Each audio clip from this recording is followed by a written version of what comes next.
All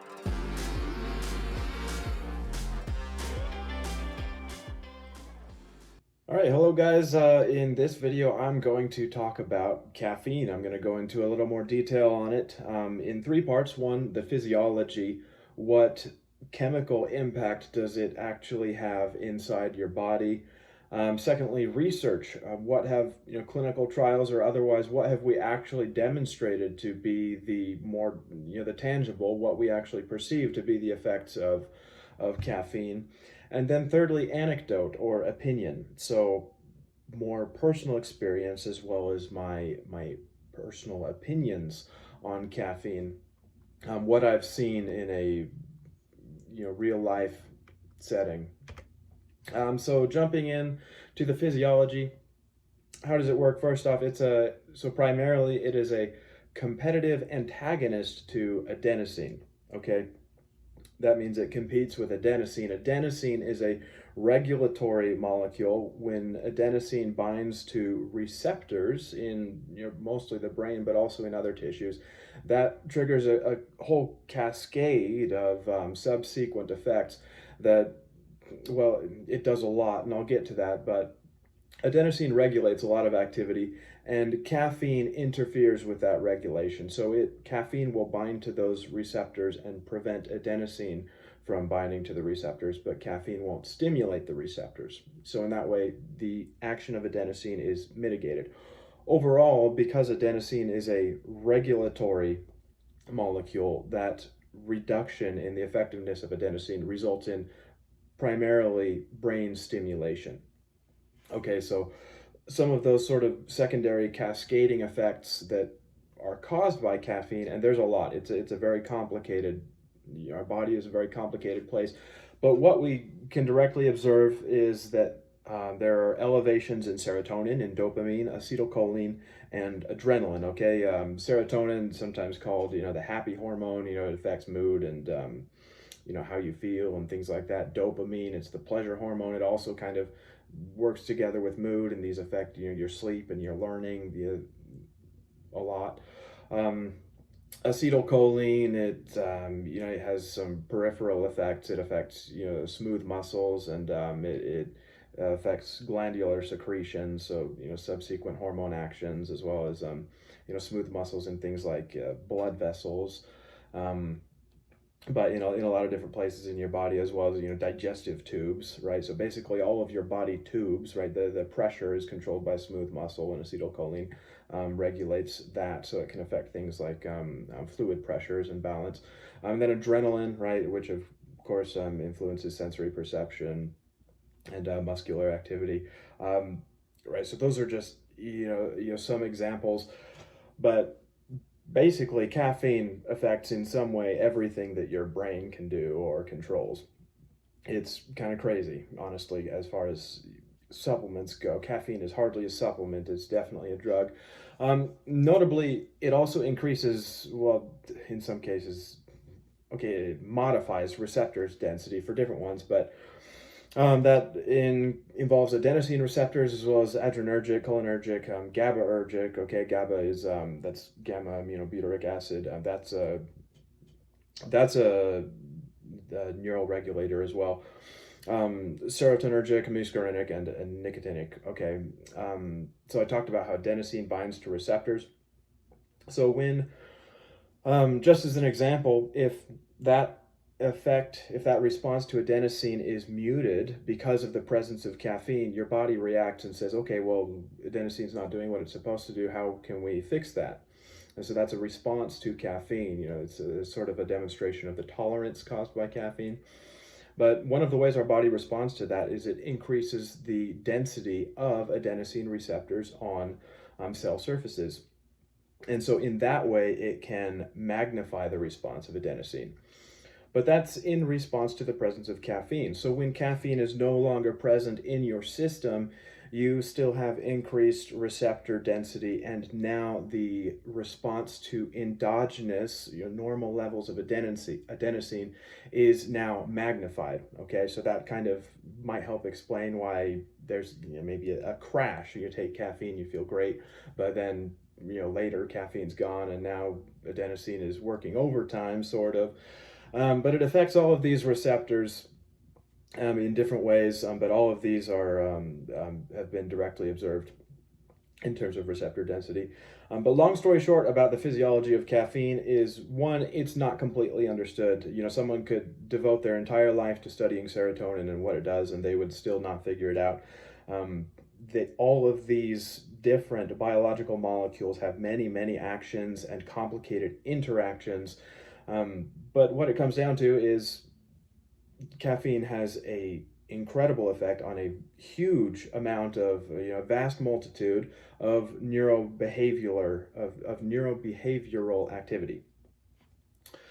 Okay, so what does the research show as far as how it affects us?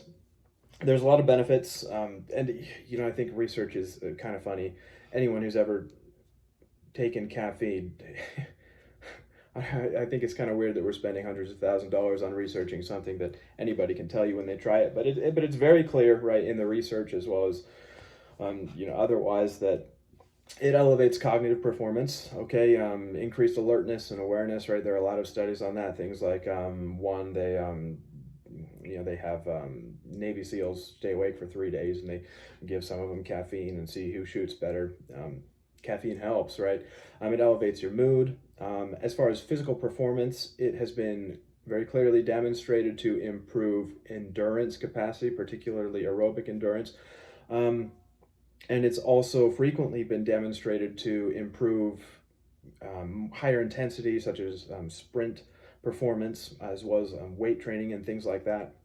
I put an asterisk there because sometimes that effect is not observed, and sort of the consensus on that is that it seems to have more of a pronounced effect in trained athletes, and as far as improving power output.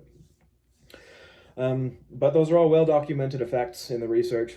As far as the adverse effects that are also very well documented, insomnia, fatigue, anxiety, depression, headaches, dizziness, indigestion, nausea, abnormal heart rate, elevated blood pressure, diuresis, dehydration, and probably more. And I want to kind of take it back to the physiology. That should help explain why those adverse effects occur, right? And I refuse to call things side effects, because there's really no such thing as side effects, right? These are perceived effects from various physiological systems, but whether you perceive an effect or not, caffeine is it's still present and it's still affecting those systems, right? So in terms of insomnia and fatigue, dopamine and serotonin help regulate your sleep, and you've interfered with that system. So now, maybe you get sleepy during the day and you're not sleepy during the night.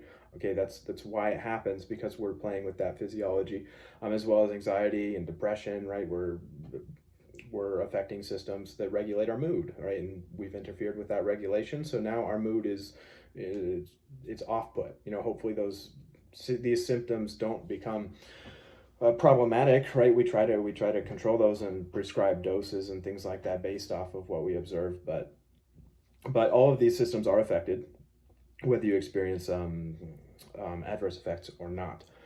I really like to point those out, because I just want to point it out. Ask yourself in your life, these can be major problems. So ask yourself, if you experience some of these, let's not overlook caffeine as a potential culprit. But anyway, moving on, more in research, it's also important to point out what is not demonstrated. Okay, so sometimes we try to explain, and there are a lot of proposals as far as how caffeine, because we know it has pronounced effects in the brain, right, and in neurological systems.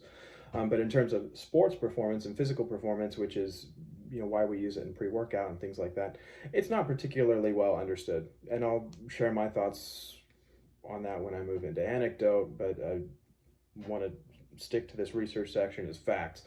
Okay, also not demonstrated is long-term physical performance advantages or muscle growth, okay? We know that, if you take caffeine before a race, you might perform a little better. That's great, but particularly for people in, my crowd who are taking pre-workout, right, we want to have great workouts. And there's kind of this thought that, okay, well, if I doing a little bit better in my workout, then over the course of a year, maybe I'm going to grow a little bit more. That's not demonstrated. Maybe, but anyone who knows a little bit more about physiology could just as easily propose a mechanism for why caffeine might not actually be helping you. So there's obvious short-term benefits, but particularly with regards to long-term muscle growth and sports development, it's important to emphasize that it has not been demonstrated to help. Whether it does or not, it hasn't been demonstrated. Okay, so moving on to anecdote. So these are sort of my personal thoughts. As far as my personal history goes, I've almost exclusively limited it to pre-workout. Why? Because knowing anything about caffeine, right? I don't want to develop tolerances. I want the caffeine to be benefiting my workout, so I've avoided caffeine at other periods in the day. So I don't drink, coffee, tea, or caffeinated sodas, things like that. But I've done everything you can imagine with pre-workout. I think the highest doses I've ever consistently taken have been about 450 milligrams. But I've taken it daily.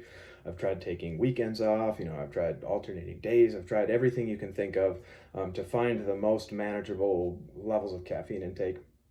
But overall, what I've observed, right, the influence on my workout, right, and a lot of you have probably taken caffeine, so these are pretty obvious, but cognitive state is what I observe most directly, right? It gets me in the zone, which is wonderful.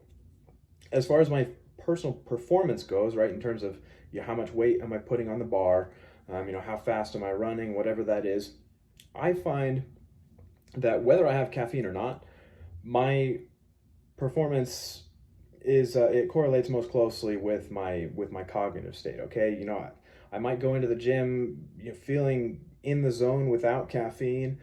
Sometimes I might need caffeine, but it doesn't matter with or without caffeine. As long as I can get in the zone, I tend to perform pretty consistently. But caffeine certainly does help me get in the zone if I need it.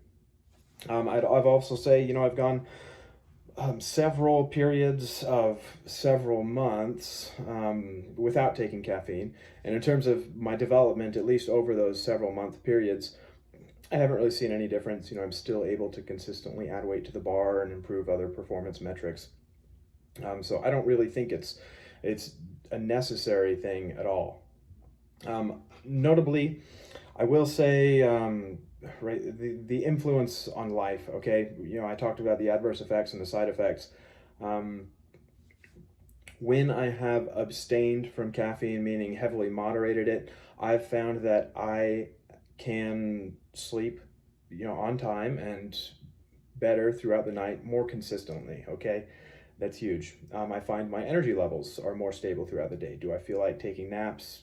Things like that. Am I tired? Am I able to work productively outside of caffeinated windows? I find when I abstain entirely from caffeine, I have my energy level is more stable. I'm able to be more consistently productive. Additionally, my mental state, I think I've always been kind of a, pretty mentally well-doing person. There's maybe one or two times in my life that you might have made a case for depression, but I've certainly never been on drugs on it or had to talk to therapists or anything like that. But still, just kind of observing how I feel. Am I able to make decisions and do I feel happy in life?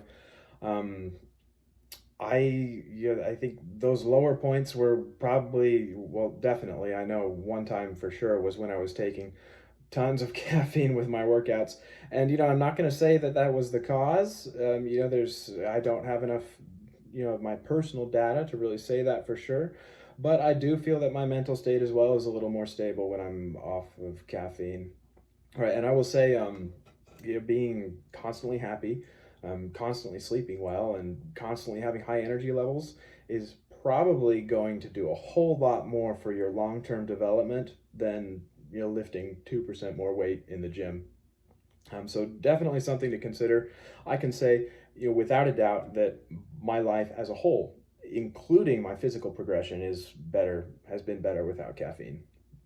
I do use it though. Okay, so my current use, right, I definitely would describe myself as someone who generally abstains, right? I moderate it heavily.